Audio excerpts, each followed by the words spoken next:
Assalamualaikum warahmatullahi wabarakatuh. Kita kembali lagi untuk melanjutkan pembelajaran kita di turunan fungsi aljabar. Setelah kalian selesai sampai menentukan nilai turunan di suatu titik, maka kita tinggal melanjutkan ke aplikasi turunan fungsi. Ada banyak sekali ya aplikasi turunan fungsi, sangat luas. Mungkin untuk pembatasan di SMA nanti adalah persamaan garis singgung dan garis normal, fungsi naik, fungsi turun, titik stasioner dan nilai stasioner, kemudian nanti juga maksimuman dan minimuman, kemudian ada kecepatan percepatan ya, waktunya sampai nanti sampai ke kecepatan dan percepatan yang bisa dipakai di fisika. Oke, langsung saja. Hal yang pertama adalah persamaan garis singgung. Seperti kita ketahui pada awal pembahasan bahwa turunan itu sama saja dengan persamaan garis singgung ya. Jika persamaan garis singgung atau nanti saya singkat PGS ya, fx di titik A, B diketahui ya, maka PGS dapat ditentukan. Nah, persamaan garis di titik A, B dan bergradien M adalah Y min B sama dengan MX min A. Ini pelajaran SMP, diingat-ingat. Persamaan garis yang ada titiknya misalkan A, B nanti dipakai di sini. Dan bergradien M, persamaannya adalah Y min B sama dengan MX min A. Karena gradien garis singgung fx di titik A, B sama dengan adalah ini M. M ini sama saja dengan F aksen A. Artinya apa? Gradien ini bisa kita cari dengan menurunkan fungsinya, kemudian mengambil nilai X-nya ini. A ini kan X, ini kan X, Y kan. Nah, X-nya ini disubstitusi, ketemulah yang namanya gradien. Jadi sebenarnya persamaan ini dapat dirumuskan sebagai Y min B sama dengan F aksen A dikalikan X min A. Ya, nanti kita belajarnya di latihan soal. Nah, kemudian di sini ada kata-kata garis normal. Nah, garis normal ini adalah garis yang tegak lurus garis singgung kurva fx di titik A, B. Syarat tegak lurus, ya, ingat SMP, dua buah garis yang saling tegak lurus, saya simbolkan seperti ini, tegak lurus ya, maka gradiennya mempunyai karakteristik apa? M1 dikali M2 sama dengan negatif 1. Atau kalau F-nya ini di awal adalah M1, ini kita asumsikan gradiennya si PGS, persamaan garis singgung, maka M2 ini persamaan garis normal, itu sama dengan min 1 per gradiennya persamaan garis singgung. Oke, kita coba latihan soalnya. Bagaimana mengerjakannya? Oke. Grafik fungsi fx sama dengan minus 4x kuadrat min 3x plus 1 melalui titik A 2, negatif 21. Tentukan A. Gradien garis singgung fungsi f di titik A. B. PGS. C. PGN. Lengkap. Ya. Sekarang kita akan menentukan gradien garis singgung. Untuk menentukan gradien garis singgung, jawab ya. Menentukan gradien garis singgung, kita harus menentukan turunannya dulu. F aksen X-nya sama dengan min 8X min 3. Ya, min 8X min 3. Nah, gradien itu sama dengan F aksen X-nya di titik berapa? Ini A tadi dah 2, berarti min 8 kali 2 dikurangi 3. Min 16 dikurangi 3, min 19. Oh, gradien garis singgung F di titik A adalah min 19. Tadi langkahnya gimana? Diturunkan, terus dimasukkan nilainya X ini. Jelas? Jelas. Yang B. Persamaan garis singgungnya. Rumusnya apa? Y min Y1 ya biasanya. Atau bisa saya tulis B, Y min B sama dengan M, X min A.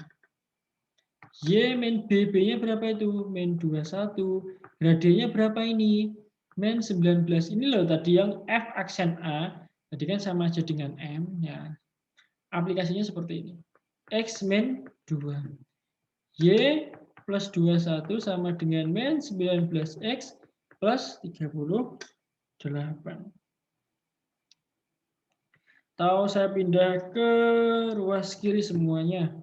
19X plus Y. Ini jadi min, berarti min 17. Ya, min 17 sama dengan 0. Inilah persamaan garis singgungnya. Nah, sekarang persamaan garis normal. Nah, persamaan garis normal. Gradien persamaan garis normal sama dengan min 1 per gradien persamaan garis singgung. Persamaan garis singgung tadi gradiennya min 19. Jadi min 1 per min 19 sama dengan 1 per 19. Berarti Y min B sama dengan M2. Atau ini saya misalkan M2 ya. X min A. Y min berapa? Ya min 21. Gradiennya ini berubah min 1/19. X min 2. Y plus 21 sama dengan 1/19 X min 2 per 19. Kalau kedua arah saya kalikan 19 Y plus ini kalau saya kalikan 19 tak tambah dikurangi 1 20, ini tambah 1 20 400 dikurangi 1 kali 1 399 sama dengan X min 2. Atau bisa saya tulis sebagai X min 19Y, ini berarti pindah ke sana ya. Min 2 min 399 min 40 1 sama dengan 0. Inilah persamaan garis normalnya. Jadi begitu ya untuk mengerjakan persamaan garis singgung. Kalau ada soal seperti ini, tentukan persamaan garis singgung atau grafik fungsi f(x) x pangkat 2. Sebentar, ini punya saya tertutup ya. X pangkat 3 plus 6x kuadrat min 15x. C. Ini saya enggak terlalu. X pangkat 3 X pangkat 3 plus 6x kuadrat min 15x di titik X sama dengan negatif 1. Gimana? Pertama kita cari gradiennya. M sama dengan F aksen di titik ini, min 1. Turunannya berapa dulu? F aksennya, X-nya sama dengan 3x kuadrat plus 12x min 15. Ya, berarti sini kita substitusi X-nya min 1, 3 kali min 1 kuadrat plus 12 kali min 1 min 15 sama dengan 3 min 12 min 15. Ini min 27 dikurangi 3 min 24. Jelek ya enggaknya? Apa? Nah, sekarang kita butuh titik kan untuk menentukan persamaan garis singgung, kita butuh gradien dan butuh titik. Nah, ternyata titiknya di sini hanya X, Y-nya bagaimana mencari? Nah, Y itu sama aja dengan Fx kan? Nah, sudah F-nya F min 1 sama dengan min 1 pangkat 3 plus 6 kali min 1 kuadrat min 15 min 1. Berarti di sini min 1 plus 6 kali 1 ya, ini plus 15 sama dengan min 1 tambah 6, 5 tambah 15, 20. Nah, berarti kita menentukan persamaan garis singgung di titik X-nya min 1 ini tadi, kemudian Y-nya 20 dengan gradien minus 24. Y min B sama dengan M X min A. Y min 20 sama dengan min 24 X min 1. Y min 20 sama dengan min 24 X. Ini plus kali min 24. Pindah ke kiri 24 X plus Y. Ini pindah ke kiri jadi plus 24 24 dikurangi 20 plus 4 sama dengan 0. Selesai. Ya, hanya seperti itu. Ada dua tipe biasanya soalnya. Seringkali muncul. Yang pertama, ketika titiknya diketahui. Yang kedua, ketika hanya diketahui X-nya saja. Kita butuh Y. Dengan mencari Y-nya dengan cara mensubstitusi X ke Fx-nya ini. Ketemu Y-nya. Gradien tetap sama, turunkan, masukkan X-nya itu berapa. Oke. Nah, ini yang perlu dipahami lebih lanjut. Kalau hanya mencari persamaan garis singgung, garis normal, saya kira itu mudah. Kita meningkat lagi. Kita mengenal dengan fungsi naik, fungsi turun, dan stasioner. Fungsi naik, ya, misalkan X1 dan X2 dalam fungsi fx memenuhi A kurang dari X1, kurang dari X2, kurang dari B. Jika berlaku hubungan fx1 kurang dari fx2, fungsi dikatakan naik. Gimana toh? Perhatikan ya, nanti bedanya dengan turun. Misalkan kalau turun, X1 dan X2 sama, berlaku fx1 lebih besar dari fx2, maka fungsi dikatakan turun. Perhatikan perbedaannya. Ini kan X1 kurang dari X2, kita baca di tengah saja. Kalau benar fx1 ini juga kurang dari fx2, maka fungsi dikatakan naik. Ya. Misalkan ini 1, ini 2. Kalau f1 ini lebih kecil dari f2, otomatis ya, maka fungsi ini pasti naik. Nah, semakin naik ke sana. Kalau f1 ini lebih besar dari f2, berarti fungsinya biasanya pecahan, maka dia akan turun. Namanya yang belakang kok dia malah lebih kecil dari yang depan, berarti dia turun. Naik turunnya suatu fungsi kontinu fx dalam suatu interval tertentu dapat dilihat dari gradien garis singgungnya. Kalau gradiennya bernilai positif, pasti dia naik. Tapi kalau gradiennya negatif, pasti dia turun. Nah, gitu ya. Ada fungsi yang tidak naik dan tidak turun. Misalkan saya punya fungsi seperti ini.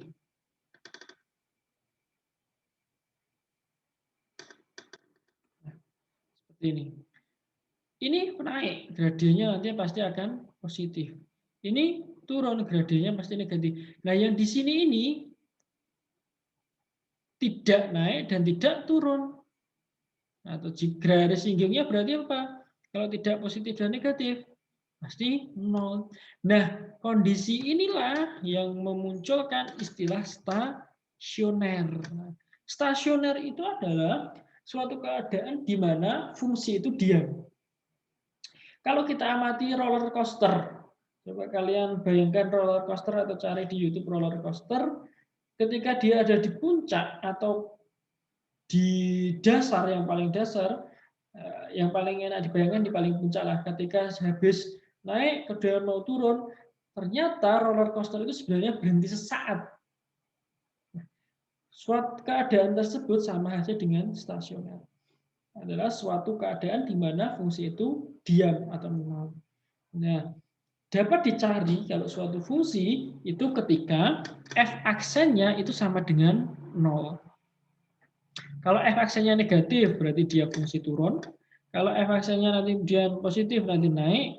Kemudian kalau f aksennya sama dengan 0, dia adalah stasioner. Nanti jenis-jenis stasioner akan ada maksimum, minimum, nanti kita pelajari di pertemuan berikutnya. Nah, kita cobalah ini soal. Bagaimana kok ada interval itu? Diketahui fungsi kx sama dengan 2x pangkat 3 plus 3x kuadrat min 36x plus 20. Tentukan interval fungsi k turun dan tentukan interval fungsi k naik. Pertama, ketika kita mencari fungsi naik dan fungsi turun, maka kita harus cari turunannya. Pertama, namanya babnya turunan, yuk kita cari turunannya. K aksen X sama dengan 6X kuadrat plus 6X min 36. Ini turunannya. Tadi apa? sebenarnya kalian langsung bisa pakai gini. Kalau ini turun, berarti ini kurang dari 0. Kalau ini naik, berarti ini lebih dari 0. Tapi saya ingin memperkenalkan lebih jauh, tapi ini mempermudah kalian. Kalau ketemu seperti ini, kita ambil stasionernya dulu. Di mana dia bernilai 0. Kan gitu. Stasioner itu syaratnya apa? Ketika turunannya 0, berarti K aksen X-nya sama dengan 0. Maka ini saya sama dengan kan 0. Kemudian saya sederhanakan bisa ini X kuadrat plus X min 6 sama dengan 0. Maka ini saya faktorkan X plus 3, X min 2 sama dengan 0, X sama dengan min 3, atau X sama dengan 2. Sampai sini paham? Ketika mencari turun atau naik, kita cari stasionernya dulu saja. Yang paling gampang. K aksen X sama dengan 0. Ketemu nanti X-nya itu berapa? Dengan faktorkan. Pahamnya sampai sini? Oke. Sekarang kita uji. Kita taruh garis bilangan. Di sini ada angka min 3, di sini ada angka 2.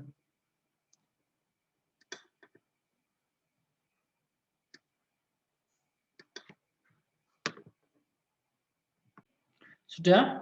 Kalau sudah, kita akan menguji bagian ini positif atau negatif, di sini positif atau negatif, di sini positif atau negatif.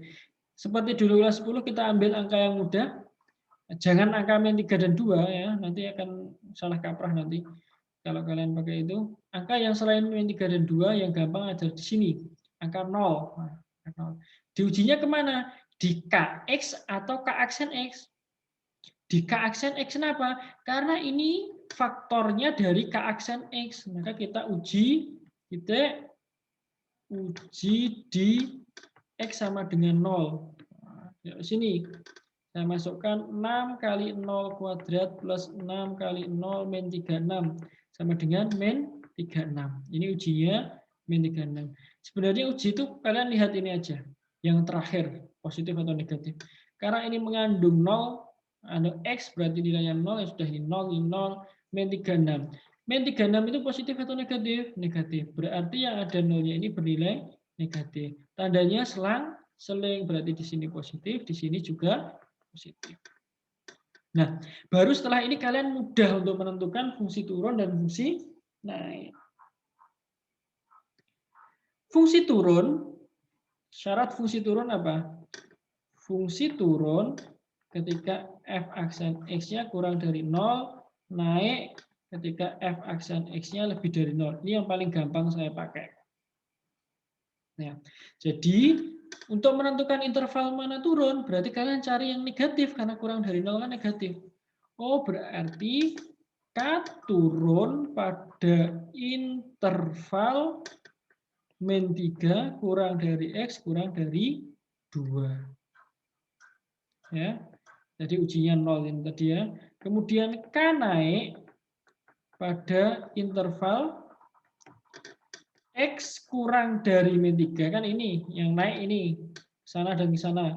Ini karena kurang dari 3 atau X lebih dari 2. X lebih dari 2 ke sana. Nah inilah jawabannya.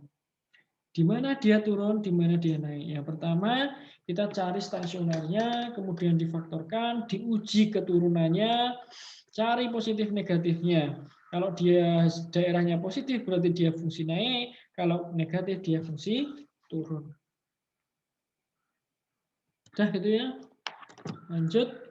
Ini soal terakhir pada pertemuan ini dulu. Tentukan nilai stasioner fx sama dengan x kuadrat min 3x plus 2. Syarat stasioner apa? F aksen X-nya sama dengan 0. Berarti ini 2x min 3 sama dengan 0. 2x sama dengan 3, X sama dengan 3 per 2. Nah, kalau ditanya nilai stasioner, nah, titik stasioner kan ini. Ya. Nilai stasioner itu sebenarnya Y. Carinya di mana? Nilai stasioner berarti substitusikan ke fungsinya ini disubstitusi ke sana. Nah, F 3 per 2 berarti 3 per 2 kuadrat min 3 kali 3 per 2 tambah 2. sama dengan 9/4 min 9/2 plus 2 per 4, 9 min 18 plus 8. Dengan 9 tambah 8, 17. 17 dikurangi 18, min 1. Berarti min 1/4. Nah, berarti tentukan nilai stasionernya adalah min 1/4. Kalau menentukan nilai stasioner, syarat stasioner itu f aksen x sama dengan 0, ketemu x-nya, nilainya, ya tinggal masukkan x-nya ke fungsinya ini. Bedanya ini tadi apa? Ini titik uji dimasukkan ke turunannya, karena daerah ini dihasilkan oleh turunannya. Kalau ini kan nggak peduli dengan daerahnya, nanti nilai stasionernya, nilai itu ini. Sebenarnya kalau saya punya x, y, nilainya itu yang mana tuh sebenarnya? Ini. Domainmu itu ini, yang x ini adalah nilainya, adalah lawanmu, nilai dari x itu sendiri. Ya gitu ya. Untuk pertemuan ini saya cukupkan. Terima kasih atas perhatiannya. Silakan diskusi di grup. Manfaatkan waktu dengan baik. Assalamualaikum warahmatullahi wabarakatuh.